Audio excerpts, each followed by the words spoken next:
कहता है रघुपति की रति विमल पताका दंड समान भय जस जाता। लक्ष्मण, लेकिन निर्णय कैसे हुआ लक्ष्मण जी का? प्रश्न तो यह है, एक सरल भाव। आप ऐसे विचार करें, विश्वामित्र जी सिंहासनासीन है, श्री राम जी आए, प्रणाम किया, गुरुदेव विश्वामित्र जी का आशीर्वाद लिया, राम जी विश्वामित्र जी के दाईं ओर बैठ गए। राम जी के पीछे थे भरत जी, श्री भरत जी आए, विश्वामित्र जी को प्रणाम किया, आशीर्वाद लिया और वे बाईं ओर बैठ गए।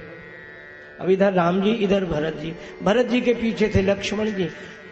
लक्ष्मण जी ने आकर विश्वामित्र जी को प्रणाम किया और वे श्री राम जी के चरणों में बैठ गए। और सबसे पीछे शत्रुघ्न जी, शत्रुघ्न जी ने विश्वामित्र जी को प्रणाम किया, वे भरत जी के चरणों में बैठ गए।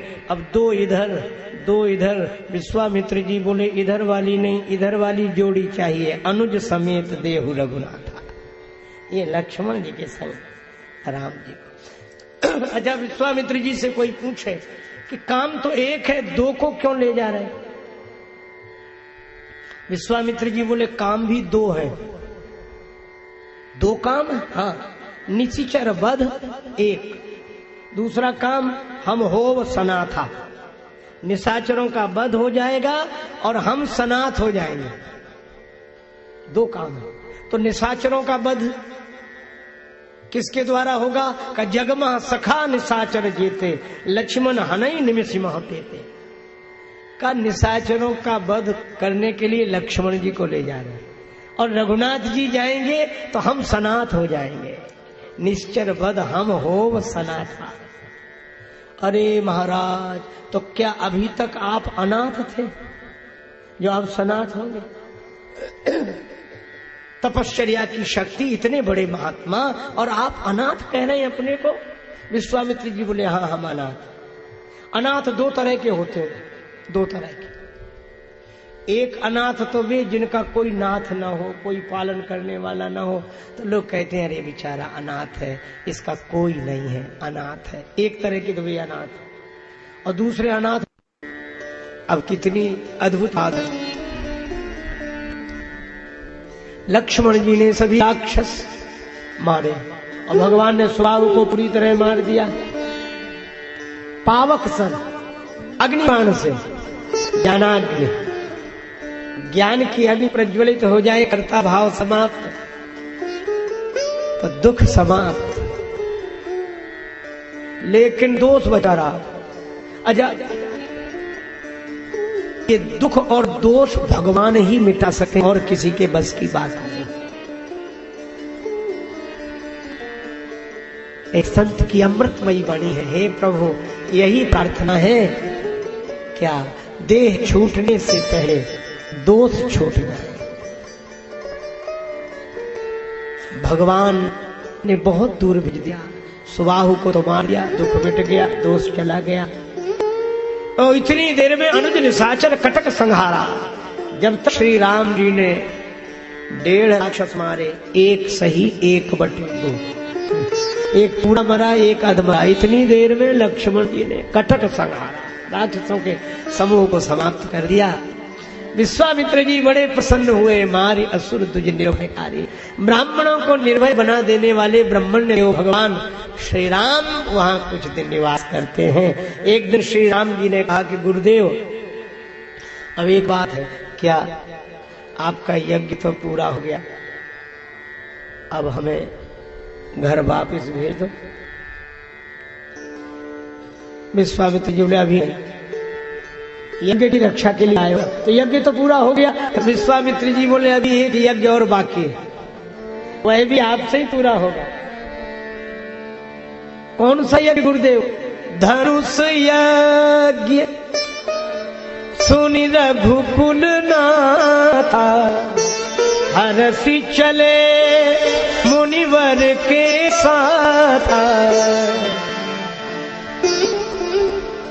आगे आगे विश्वामित्र जी, पीछे श्री राम के पीछे लक्ष्मण। आश्रम एक आश्रम एक दीप मगमाही, खग मृग जीव जंतु तानाही। बस यही बात और सुनो। विश्वामित्र जी के संग श्री राम और लक्ष्मण जा रहे हैं। आगे एक आश्रम दिखाई दिया, पर यह विचित्र आश्रम है। इसमें ऋषि मुनि मानव साधकों की कौन कहे। खगमृग जीव जंतु ताना, न पक्षी न पशु न कोई जीव जंतु। खगमृग जीव जंतु ताना, कोई नहीं। यह आश्रम किसका है? यह आश्रम है अहिल्या माता का। अहिल्या माता से भ्रमवश जो भूल हो गई है, उसके कारण में ऐसी परित्यक्ता मान ली गई है कि पति ने कुपित होकर शापित करके शिला बना दिया। अहिल्या जी का साथ सबने छोड़ दिया, और औरों की बात कौन कहे। खगमृग जीव जंतु ताना ही, पशु पक्षी जीव जंतु भी वैसान छोड़कर चले गए, कोई नहीं। इतना अकेलापन कोई नहीं रहा। खगमृग जीव जंतु भी साथ नहीं रह रहे, वो भी साथ देने के लिए तैयार नहीं है। आश्चर्य। जिस शिला की ओर कोई नहीं देख रहा था, श्री राघवेंद्र गुरुदेव से कहते हैं, पूछा मुनि ही शिला प्रभु देखी। श्री राम जी ने देखा और बोले गुरुदेव यह शिला कैसी पड़ी हुई है। विश्वामित्र जी बोले राघवेंद्र इस शिला की ओर तो कोई नहीं देखता, फिर आप क्यों देख रहे हैं। राम जी बोले क्या करूं गुरुजी, मैं अपने स्वभाव से विवश हूं। क्या विवशता है, इस शिला की ओर कोई नहीं देखता, फिर आप क्यों देख रहे हो। राम जी बोले इसलिए मेरा स्वभाव यह है कि जिसकी ओर कोई नहीं देखता उसकी ओर मैं देखता हूं, जिसका कोई नहीं उसका मैं। अच्छा अच्छा, करुणा जग गई है मन में। उद्धार करना चाहते हो? नहीं नहीं गुरुदेव आप क्या मैं उद्धार करूं। फिर कर्ज चुकाना चाहता ऋण, तो आप पर भी किसी का कर्ज है। हाँ किसका? भक्तों का। जिनसे लेना देना चलेगा उन्हीं से तो, क्योंकि ज्ञानी तो कहते कछु लेना न देना मगन लेना, कछु लेना न देना। आत्मन्य वो आत्मना तुष्टा, निजानंद मस्ती में मैं झूमता हूं। भगवान भी कहते हैं अपने आप में मगन रहो, तुम्हें हमसे लेना देना नहीं, हमें तुमसे लेना देना नहीं। पर भगवान का भक्तों से तो लेना देना है। एक भगवान कहते हैं एक भक्त से लेते हैं दूसरे को दे देते।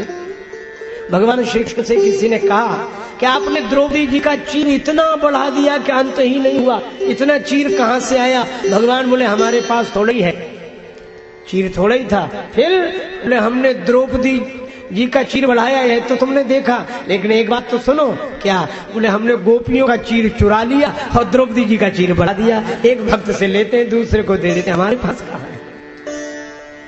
एक से लेना दूसरे को देना, बोले भक्तों से हमारा लेना देना चलता है। और भक्त ने कुछ दिया, श्री कृष्ण की उंगली पर चोट लगने से रक्त बहा। शोक सत्य भामा की ओर रुक्मणी रोई धाये, बांधन को पट खोजती पटरानी अकुलाए। तब लग देवी से मंडप सजाया है, बाबा मिश्री का एक मंगाया है, इसको सकेगा श्याम।